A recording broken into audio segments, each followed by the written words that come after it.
Yung mga biik natin dito, oh. Malaki na mga kaprobinsya, oh. Mukhang hindi na iwalay yung laki.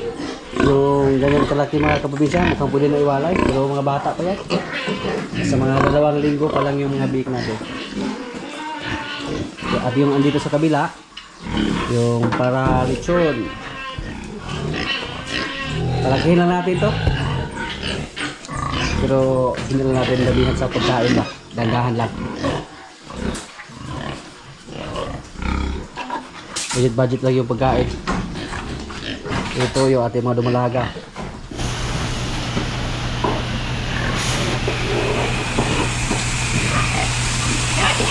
Mga dumalaga natin, oh.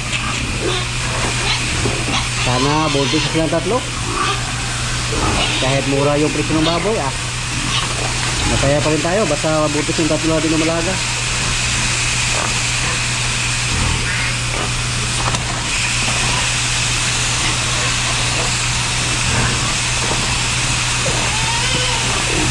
Tuloy ang buhay natin dito.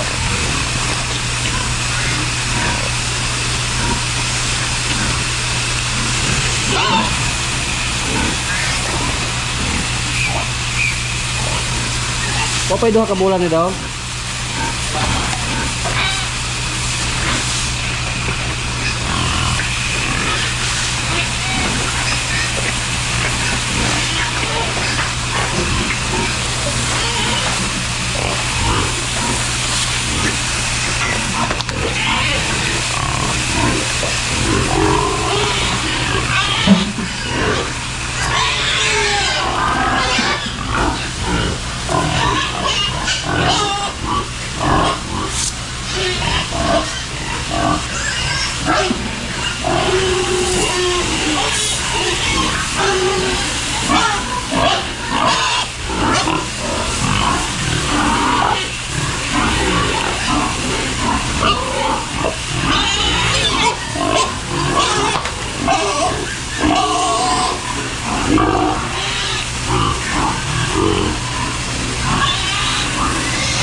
Hugot lagi hapon yung tissue daw. Hugot lagi hapon. Na.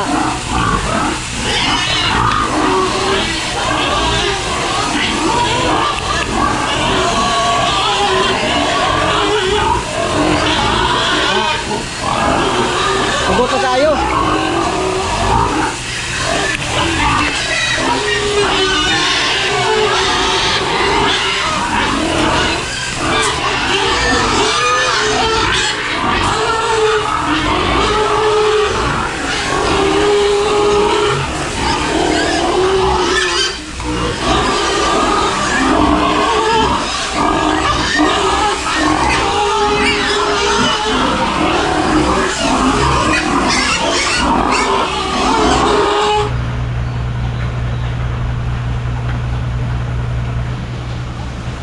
Yung isa dito mga kaprobinsya, bilang na lang yung araw.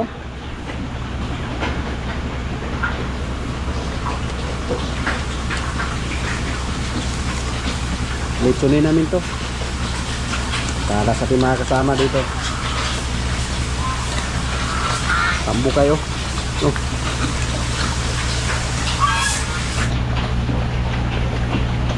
Dek, budget lang muna tayo, Dek.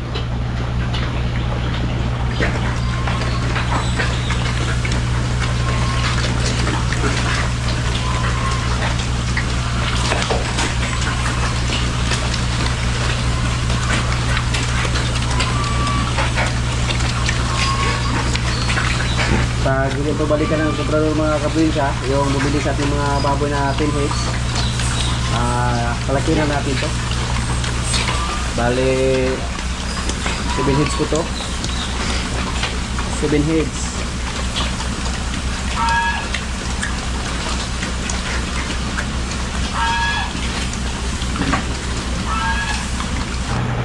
Ito po, bili nila yung kulang sa pipulungan ng baboy.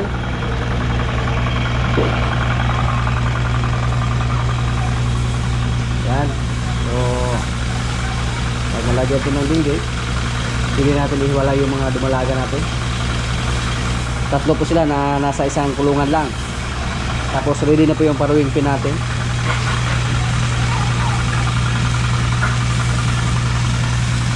Mabuntis po lahat yung mga baboy natin dyan. Nasa 5 yan. Tapos kung mga anak sila ng tig 8, 40 heads yung biik, tig 8 lang. Pero pag 10, 50. Abangan lang natin yan. Sana buntis silang 5.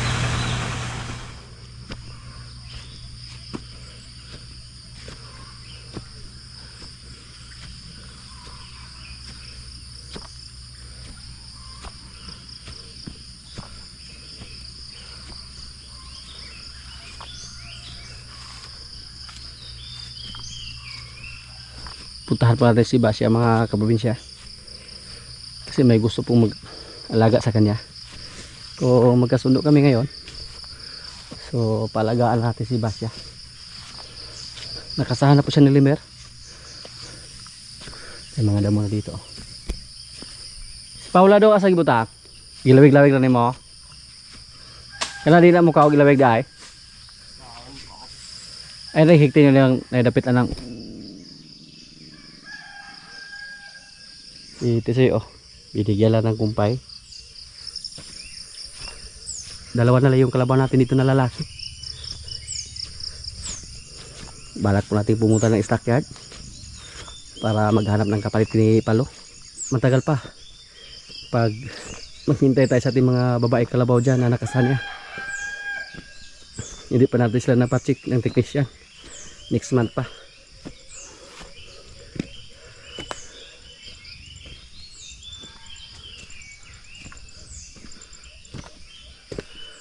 Paula oh.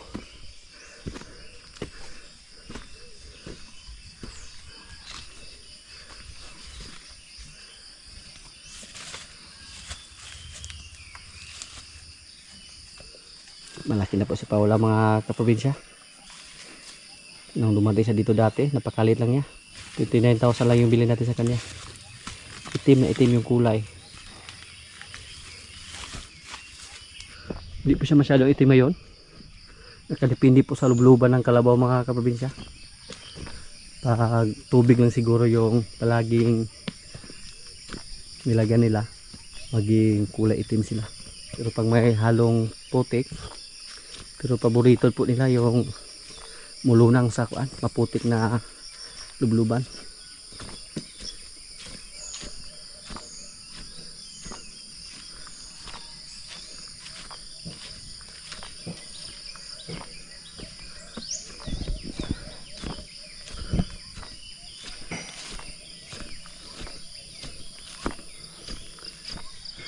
Sari-saring huli ng ibon yung marinig natin dito sa area na to. May limukon,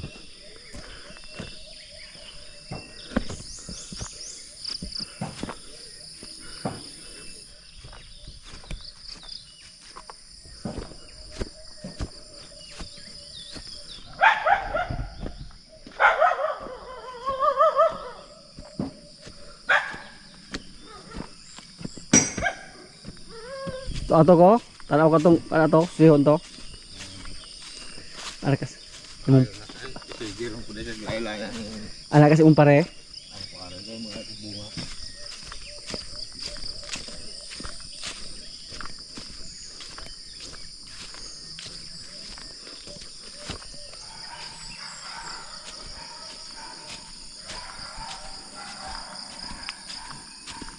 yan oh. Ano lang si Bintang mga kaprobinsya. Napakadali lang tumubo yung damo dito. Kahit maraming mga hayop na nilagay dito araw-araw. Pero pag hindi malagyan sa loob ng mga 2 araw, basta may ulan lang, may makain naman yung mga baka natin. Yan po yung damo. Kahit ganito lang yung mga damo na yan, pero mabusog na yung mga baka dyan or kalabaw basta kumain lang. At si Bintang sanay po siyang ipastol. Hindi katulad sa iba nating mga baka. Yan, oh. Kain lang ng kain si Bitang. Sana buntis na rin siya. Lagi lang siyang busog, oh. Yan po ang maganda mga kaprobinsya pag may area tayo na mapastulan. Unlimited yung damo ba. Basta sanay sa pastulan, okay lang. Pero yung isa nating baka na kulay puti, hindi po siya sanay dito. Sinubukan po namin na ipastol, hindi siya kumain. Pero si Bitang, oh. Good job, Tang. Si Bitang po, 2 beses na nanganak dito sa ating area. Kung sakaling mabuti siya, pangatlo na. Tapos yung isa niyang anak na si Martes, nakasana. So goods, dumami na po yung lahi ni Bitang dito, katulad siya ni Basya. Pero si Basya po yung may pinakamaraming anak dito.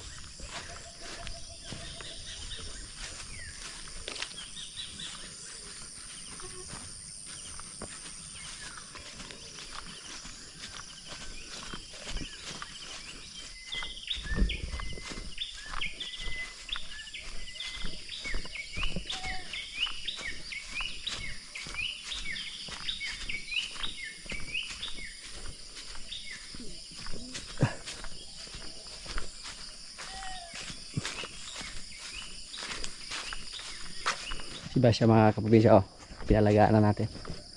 Nagkasundo na po kami. So siya na po yung nagpasok kay Basya. Pero maraming pagkain dito sa paligid nila, oh. Yan po ang bahay nila. So ang usapan namin, yung unang anak ni Basya sa akin mapunta. Sugay mo kaon daw sa. Dali ra ning mo tubo dire kay daghang magkaon. Dali lang mo lambok. Dali ra kay ni Sino yung lawas gali po do. Imo ra pa imong tubig.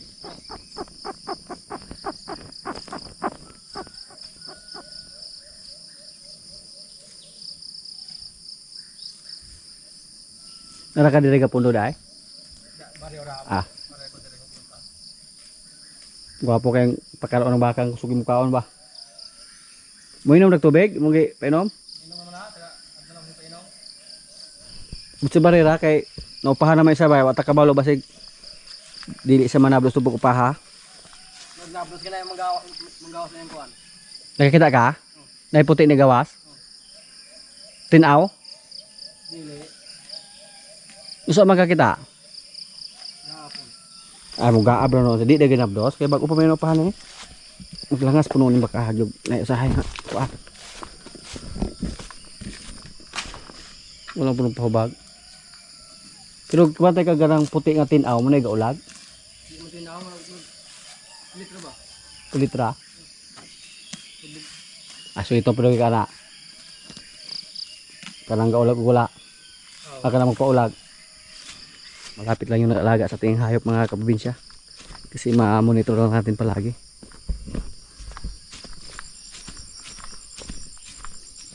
Yung inahin po yung pinalagaan natin. Pinalagaan po natin si Basya. Kasi marami na tayong alaga dyan. Noong una po, balak sana natin ibinta si Basya.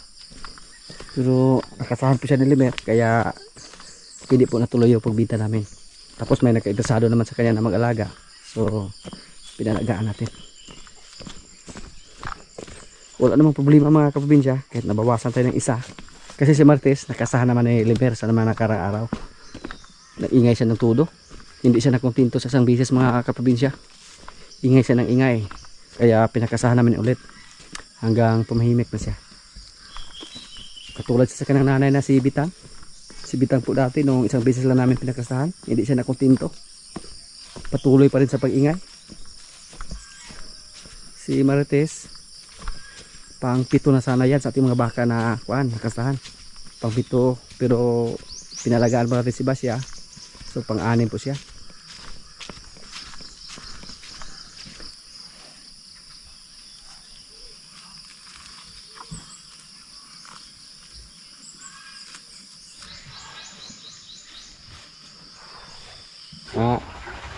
Nakontento na si Martes. Tumahimik na siya. 2 beses namin napakasahan ni Limer.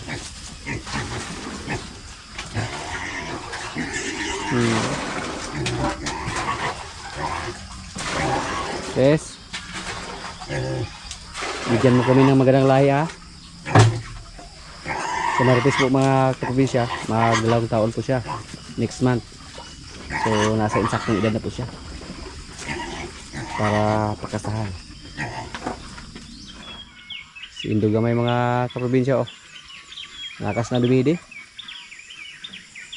Yung nanay niya, pag mawala yung kanyang anak, pwede po natin siyang ipastol kasama ni Bitang doon. Buti lang na agapan namin agad si Indugamay. Inatake siya ng bulati. May lumabas po ng mga bulati sa kanyang dumi. Napansin po natin. Nakita po natin yung madumi niya. May mga bulati na lumabas. So hindi lang natin na naagapan agad. Delikado. Baka hindi makasurvive yung baka natin. Kumpiyansa kami ba?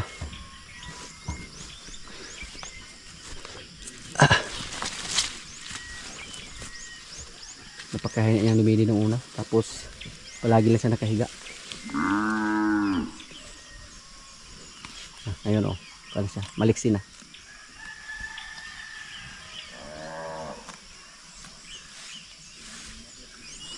Pero may mga baka naman. Kahit hindi natin mapurga agad. Hindi naman sila atakehin ng bulati. Siya po yung inatake. Ngayon po. Andito po yung mga baka natin mga kaprobinsya oh. Yan. Yung buntis nating baka. Mga anak ngayong September. Mukhang maliit lang yung kanyang tiyan. Noong una po nung nanganak siya, inakala po namin na hindi siya buntis. Kasi napakalit lang ng kanyang tiyan.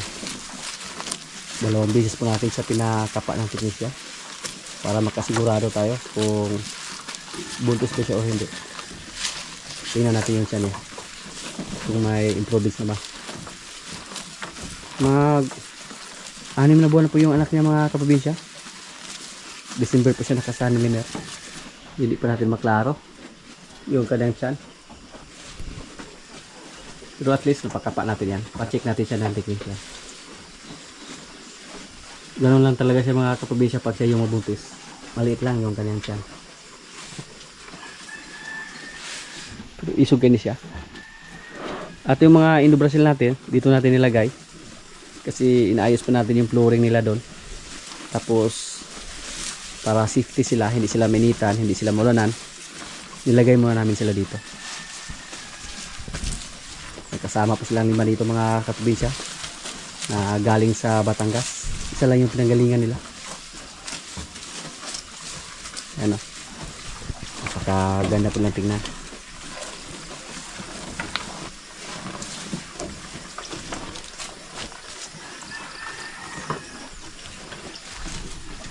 Pag isipin natin ngayon, mukhang napakatagal pa magamit natin yung ating mga lumalaga dito na galing sa Batangas. Kasi ito po nasa mga 14 months pa to. Yung isa hindi natin alam kasi wala pong marking. Tapos pag hindi lang natin isipin, darating lang din yung panahon na magamit na natin sila. Katulad ni Martis. Si Martis mga kaprobinsya, nakala natin na napakatagal pa niya maglandi. Pero ngayon po nakasahan na si Marites. So may abangan na tayo. Si Marites parang kasing laki lang nila dito, pati mga dumalaga. Upgraded lang si Marites. Ipugi po yung tatay niya. Naibinta natin sa halaga ng 120,000. So kahit hindi siya masyadong maganda, pero gusto na yan para sa amin. Hindi naman natin siya nabili. Produkto lang siya natin dito. Hindi katulad dito sa mga baka na to na may mga presyo din to. Kasi ito po ako mismo yung nag-order sa Batangas dito. Yung isa, sikanhan na tayo dito. Pati yung isa. Mga sikanhan na po yung dalawa. Pero gusto yung isa mga kaprobinsya kasi malaki po. At nung nabili natin siya, pagdating dito, 3 araw pa lang siya dito, naglandi agad siya. Napakasana natin. So, kung may swerte tayo dito sa ating 3 ng mga baka, sana mabuntis po silang 3. Silang 3 po yung pamalakasan nating baka dito na nakasanil niya. So, sa kanila po tayo magpili. Kung sakali may anak sila ng lalaki. Pero kung babae yung anak nila, pwede lang natin i-dagdag dito sa ating mga materials. Ano?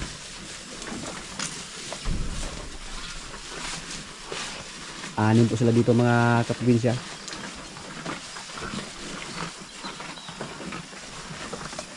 Next year po, sana maglandi na yung dalawa nating baka dito na galing sa Batangas. Pwede natin sila pakasahan ni Limer or ipa-EI. Pero kung sakaling maglandi sila tapos si Limer andyan pa or kumasa pa si Limer, pakasahan na natin sa Limer. Silang dalawa. Ito po pag mga anak sa this coming September, tapos pag maglandi na to next year yung mga baka natin, pwede natin ito ibinta. Kasi matapang, tapos upgraded lang siya. Dandahan mo natin dispatcha yung ating mga baka na native. At mahirap naman po pagpaalagaan natin to kasi matapang siya. So, ang maputahan sa kanya mga kaprobinsya, ibinta lang natin. Pag mga anak sa this coming September. Tapos mawala yung anak niya mga March siguro. Patabain muna natin, tapos dispatcha siya. Hanggang ang matira dito, yung mga quality na natin na baka. Katulad dito sa 5. Yung 5 natin dito, goods na silang 5. Napakaganda na nila.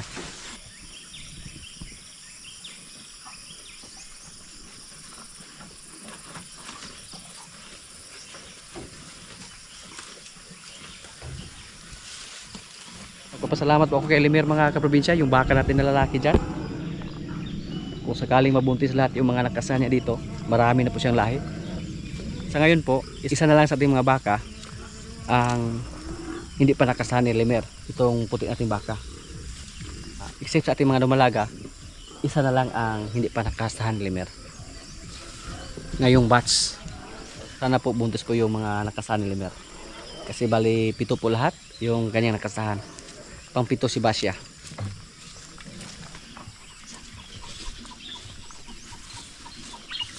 Basta malakas lang kumain mga kaprobinsya, wala tayong problema. Hindi tayo takot mag-alaga kahit payat pa yan, basta malakas lang kumain. Mga kaprobinsya, kainan na po. Ito yung ulam namin, oh. Angka na may gata, may isda, may kanin. Lord, maraming salamat sa pagkain. So, kainan na. Ayo, datang mo po lawas.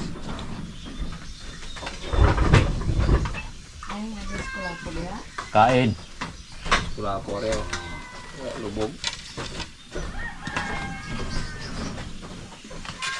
Pula po.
Isda dong. Nagawa ako na.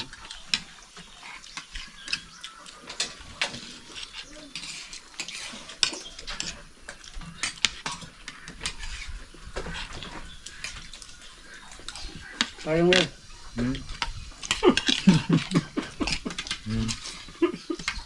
Ya, itong kang gablo.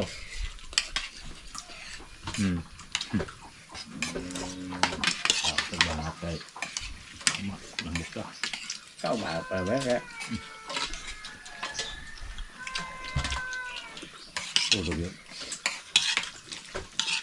Sino na ba yung panik kaya? Wala na gato si Kano. Wala na ba kauli. Kumagkaon kaya bunga Japanese? Purga. Ano ba yung mga Japanese isa? Ano man? Piti mo lang. Isa itambal alam. Kasi malagi ka pagkaon. Magipit ka. Daldag balibon yung ba? Parang ba? Ang dami mga Pino. Pasabot niya na uli, anak. Wow, nang bro kagon. Dahil kiskisa. Luka ko.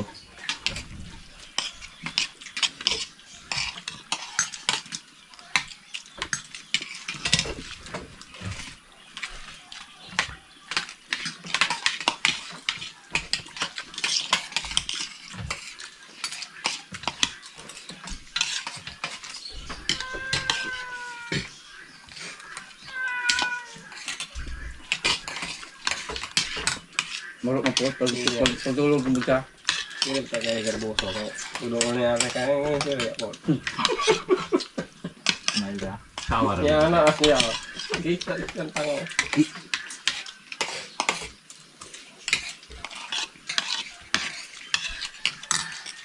Doon tabi na ito. Bahaw. Iba. May dungis. Ang dami ito na yun. Ang pagkakas.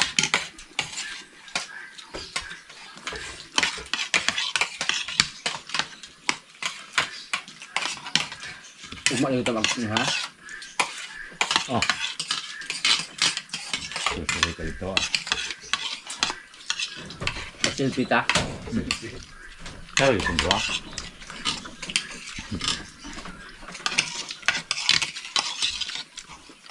Pwede ba sila na? Dak. Tulo. Tulo. Tulo, biasa. Tulo. Supaya yung kuyo. Lalu Honda. Istar daw.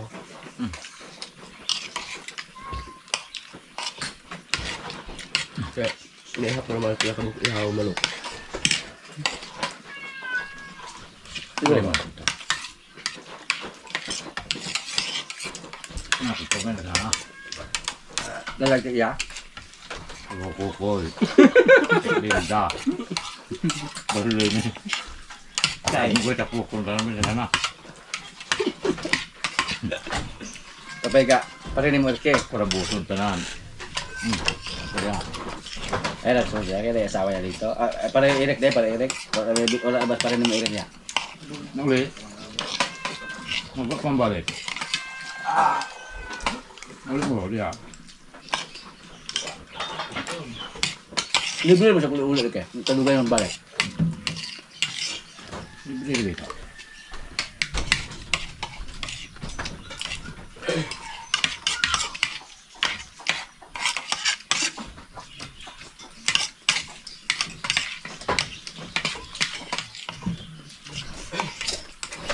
Na, tanawa ba? Dumangan Ah, taon. kita. Manambok si Lili. Yo, okay. Kaya magpa dahil wala na.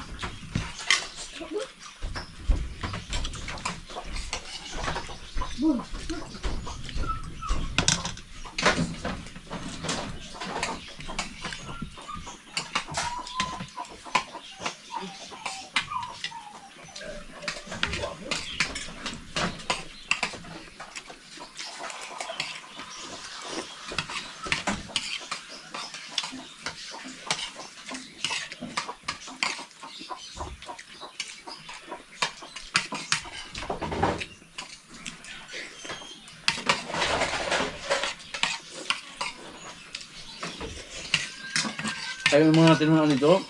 Padayon na lahang natuna. Dia mengkali. Oh, Tayo na siya. Ini ko. Arabe mo kapten. no. Sige yun. Siya, sige gini. Banat. Ada lang ko